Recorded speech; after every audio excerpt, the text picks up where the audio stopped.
Praise the lord.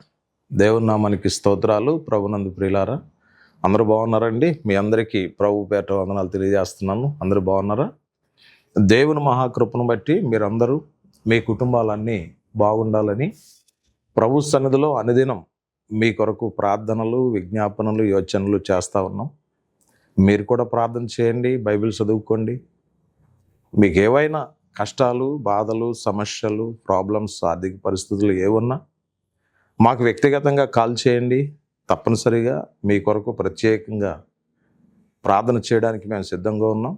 ఈరోజు దేవుని వాక్యంలో నుండి కొన్ని విశేషమైన మాటలు మీతో మాట్లాడాలని నేను ఆశపడుతున్నాను. Praise the lord. దేవుని వాక్యంలో నుండి హెబ్రీయులకు రాసిన పత్రిక 9వ అధ్యాయము 12వ వచనాన్ని ఒకసారి జ్ఞాపకం చేసుకుందాం. మేకల యొక్కయు కోడెల యొక్కయు రక్తముతో కాక తన స్వరక్తముతో ఒక్కసారే పరిశుద్ధ స్థలములో ప్రవేశించెను. Praise the lord. దేవుడు తన వాక్యమును దీవించినగాక.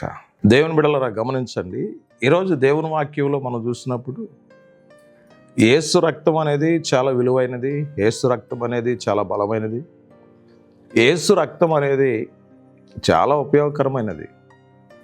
ఈరోజు ఒక మనుషుని యొక్క పాపం క్షమించబడాలి అన్నా, ఒక మనిషి పరిశుద్ధ స్థలంలోనికి ప్రవేశించాలి అన్నా యేసు రక్తం చాలా విలువైంది.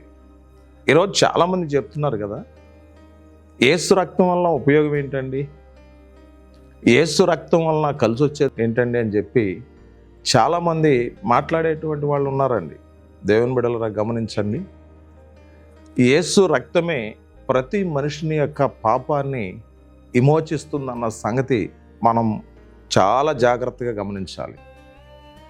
యేసు రక్తం మనలను పరిశుద్ధ స్థలములో ప్రవేశపెడుతుంది.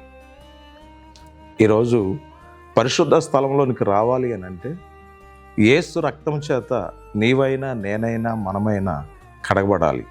దేవుని బిడ్డలారా, అదే హెబ్రీయులకు రాసిన పత్రికలో 13వ అధ్యాయము 12వ వచనంలో మనం చూసినప్పుడు దేవుని వాక్యం చెప్తా ఉంది కదా, పరిశుద్ధ స్థలంలో ప్రవేశిస్తామని దేవుని వాక్యం చెప్తా ఉంది.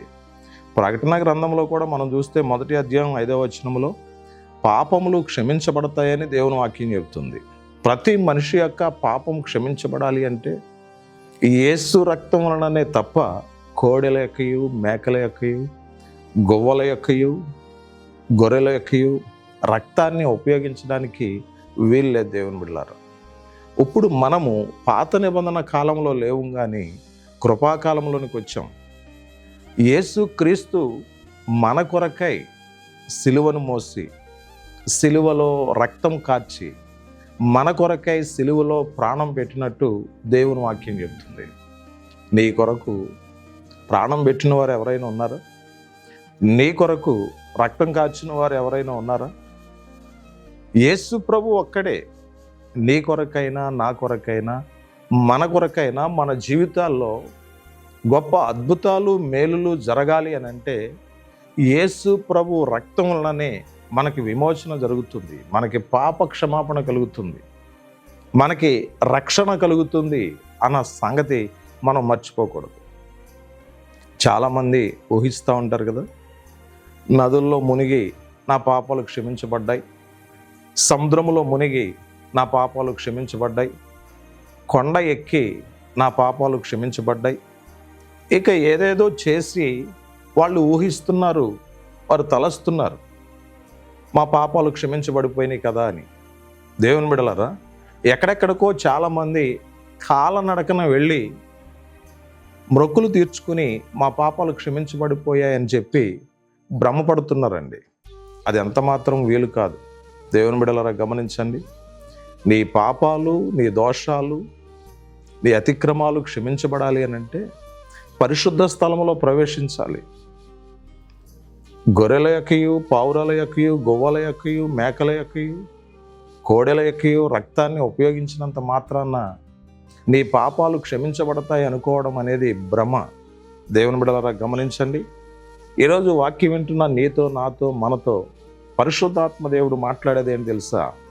యేసు ప్రభు దగ్గరికి రండి.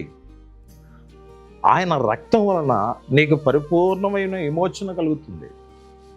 ఆయన విమోచన ఎప్పుడైతే మన జీవితంలో కలుగుతుందో ఖచ్చితంగా మనం రక్షణ పొందేటువంటి అవకాశం ఉంది. ఈరోజు నువ్వు ఎవరైనా కానీ యేసు రక్తాన్ని ఉపయోగించు, అద్భుతంగా దేవుడు నీ జీవితంలో గొప్ప మేలును అనుగ్రహిస్తాడు. దేవుడు తన పరిశుద్ధ వాక్యమును దీవించినగాక. మీ అందరి కోసం నేను చిన్న ప్రార్థన చేస్తున్నాను.